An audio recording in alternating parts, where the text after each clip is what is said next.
I want to express my deep and sincere appreciation to each and every one of you for leaving all the manifold attractions outside to come in for a few minutes and say hello to me. I would have ravaged this convention if none of you had shown up. Ravaged it!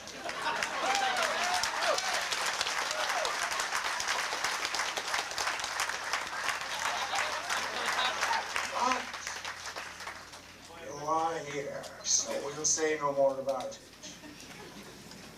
Except to express my deep and sincere appreciation to each and every one of you for being here today.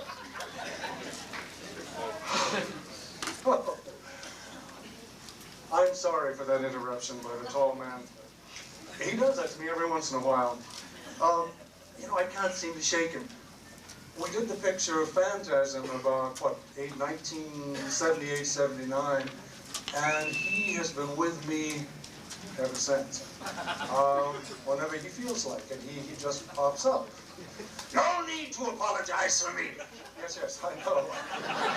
You're ashamed of me. No. You're nothing but a ham actor. You'd be nowhere if it weren't for me. Oh, go away.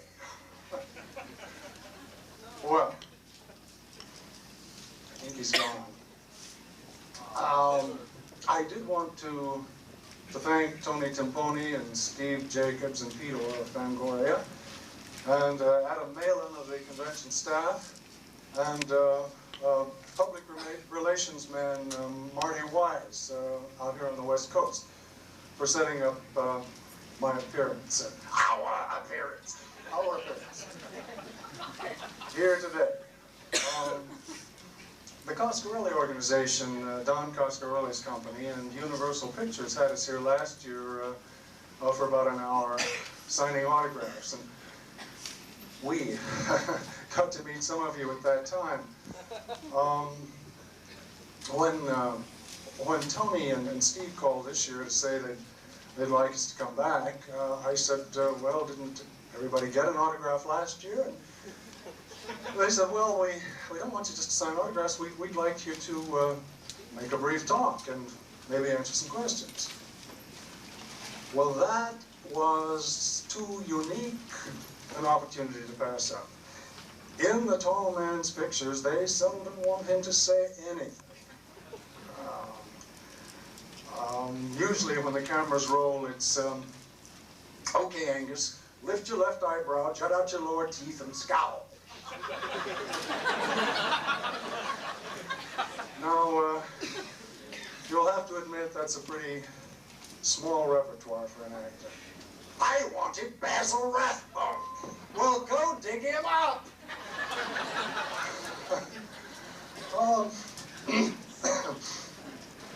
I don't know how many of you saw the first Phantasm or Phantasm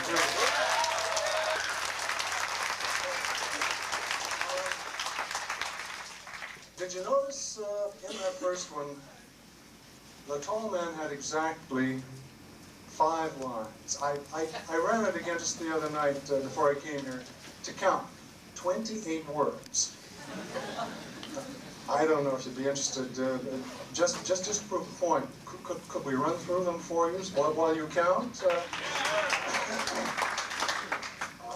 Okay, tall man, you're on. The funeral is about to begin, sir. I've been waiting for you.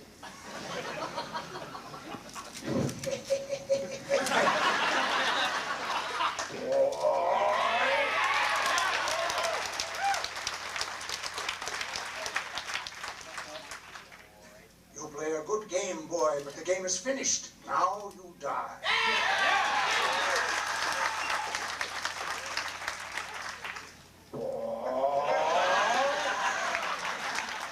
That's it. Now, in the second one, they did a little better by the old boy. They gave him 10 lines. Tall man? Let's see how it started. Oh, of course, how it started.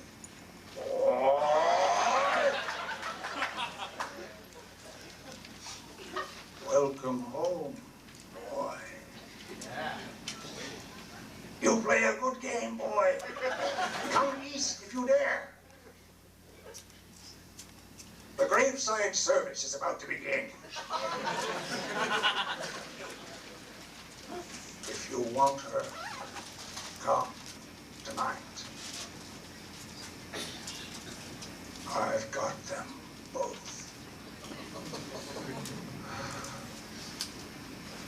They have no need of your services. You think that when you die, you go to heaven. You come to us.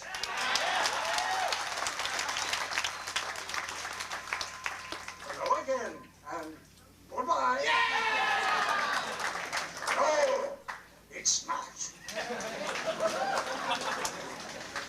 Well,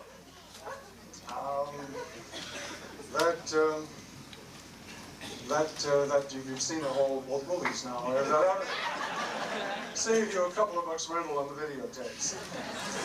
Well, the secret is, of course, I don't want to take too much more time, but often the less a villain says, the more frightening he is. And then, of course, when he does open his mouth, it can be memorable. I'm thinking, for example, of Bela Lugosi in the 1930-31 Dracula. Remember that scene where, right at the beginning of the picture, towards the beginning, where he's climbing this broad staircase in his castle with Renfrew timorously following, and suddenly from just outside the castle, very near, you hear the sound of wolves howling. And Lugosi turns with this sort of light smile on his face. He says, "Children of the night, what music they make." It's quite a moment. It's unforgettable, electrifying. Well, now the screenwriters, if they'd wanted to satisfy the actor's ego, Bela Lugosi had been less than the very wise actor he was. They could have made that line longer. They could have written something like, "Children of the night, what music they make. It isn't Beethoven, it isn't the boss, but still, it's not." But no, that wouldn't have worked. In Frankenstein, the first Karloff Frankenstein, Karloff didn't have any lines at all, not one word. But he came up with an ingeniously, brilliantly ingenious series of sounds, guttural noises, groans, growls, snarls. And of course that was one of the most memorable horror pictures of all time. In fact, to my mind, one of the greatest pictures of all time. But then when they got ready to do the second one, about 2 years later, they did The Bride of Frankenstein. And Universal Pictures decreed that the monster should talk. Their thinking was, well, we have this great new horror star. The public's going to hear him speak and say something. So Karloff was absolutely appalled. He argued, look, speech is stupid. If the monster has any charm at all, it's because he's inarticulate. But the powers that be prevailed, and the screenwriters were forced to write some dialogue.